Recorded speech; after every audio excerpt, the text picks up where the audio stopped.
You can access the entire episode now on our website, forbiddenknowledge.news, Rokfin, Rumble, and all podcast platforms. We're going to be discussing some of the mysteries surrounding the World's Fairs, the strange time frame they're associated with, and the possibility that they could have been remnants of a civilization that was coexisting with ancient Rome and Greece, and lots to get into today. But before we do, remind the audience about yourself and what brought you to this particular research. Yeah, quick story. I'd had sort of a semi-normal life, but not exactly normal. Made it through some trauma. In the midst of a depression, wound up moving into the study of ancient Egypt. So I studied ancient Egypt and the ancient world for about 8 to 10 years. Had a near-death experience in 2005. Had a major shift of things from that experience, changed how I viewed just about everything. And it brought in a lot of clarity and a lot of confusion.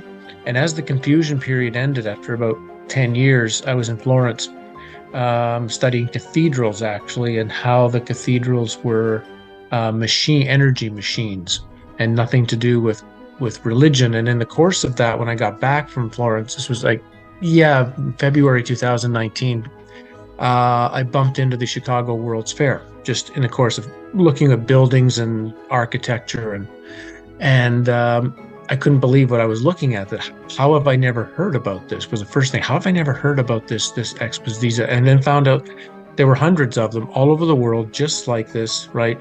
700, 1,000 acres of buildings, supposedly put up in record times, have an exposition, and then bring in dynamite and blow them up.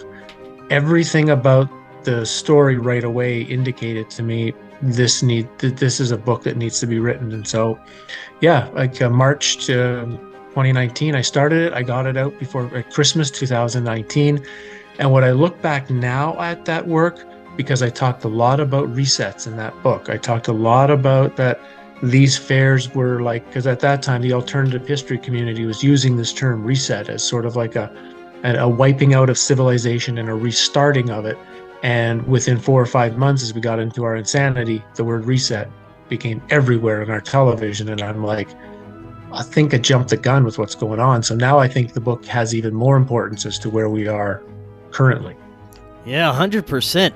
Now, you said that there were hundreds of these world fairs across the planet going on around the same time period, roughly?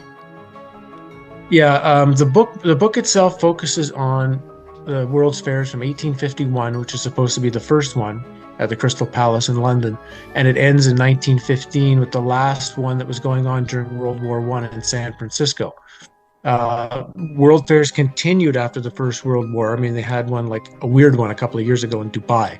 So they've gone on since, but this period up to 1915 was very specific in the way the buildings looked, the way the fairs were structured, the type of things that they showed. So it's after that one in 1915, they changed completely. But in that, say, 70-year time period, there would be 200 or 300 equivalent of what could be called world expositions, everywhere from South America to the Philippines to Cambodia to all through Europe, the United States, just everywhere in the world. And in each case, they looked the same, they presented the same thing, and then they were all basically blown up. So it's the weirdest thing when you start trying to understand what were they doing and why were they doing this? And that's the research got really wild because most people, I didn't realize this either. I got a degree in history, right? I actually went through a University of the History degree, even took American history in the late 1800s. So I took a third-year history course in the specific time period. These fairs were never mentioned, right? I'd never heard of them before.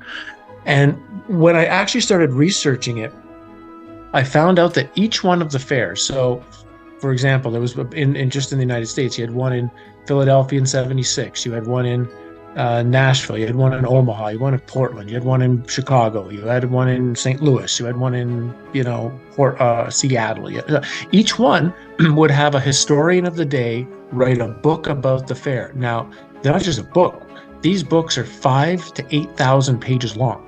They're just massive tomes, not just of trying to explain the history of the city, the history of the world, the history of this fair, but everything that was, I mean, literally every single thing, every exhibit, every piece of artwork, every restaurant, it's all listed in these. So I had these, once I realized I have this massive amount of information that you could also dig into. And I hope that the book that came out is getting a little taste of what's actually at these fairs, how crazy they were, how insane they were, and the realization that if anybody's really interested, you've got tens of thousands of pages of research still just sitting on the internet that you can go dig through yourself if you really want to go further, because it's like, I could have studied this for 15 years and still keep going.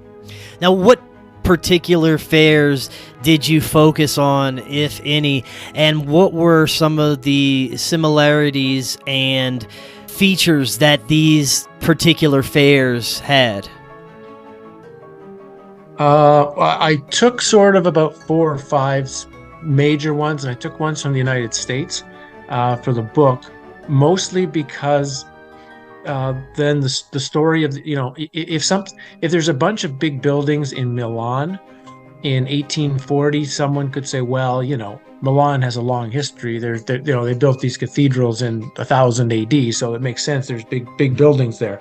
But like Omaha, Nebraska in 1898 is not supposed to have giant towers and domes and structures. Those things are not supposed to be there. So the story made it more clear to dig into. Of there's supposed to be nothing in this location.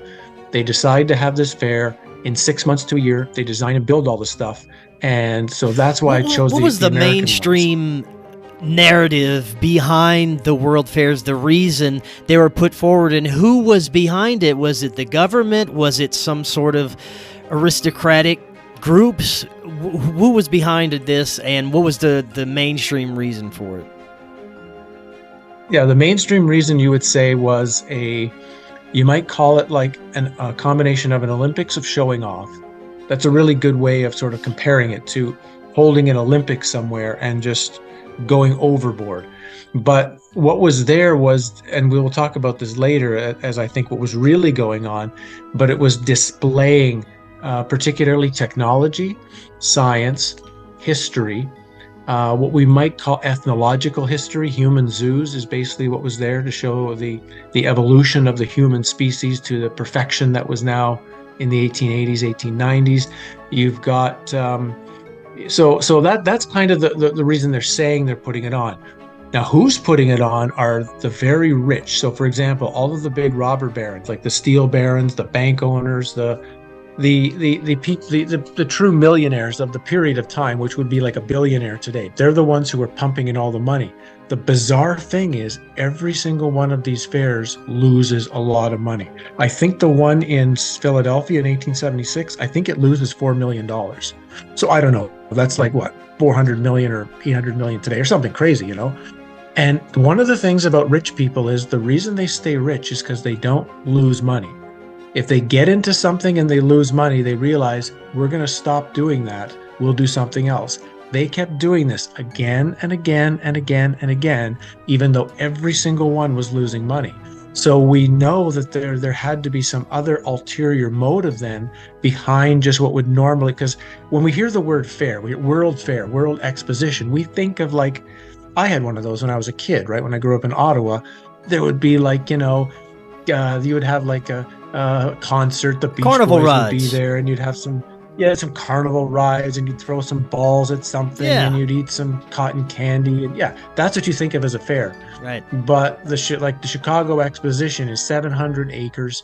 Now it does have this period of this area, what they call the Midway, which we became known as our fair exposition of today. But it's still nothing like what we had. It's insane what was on that. But you add, I think it was 15 to 17 giant buildings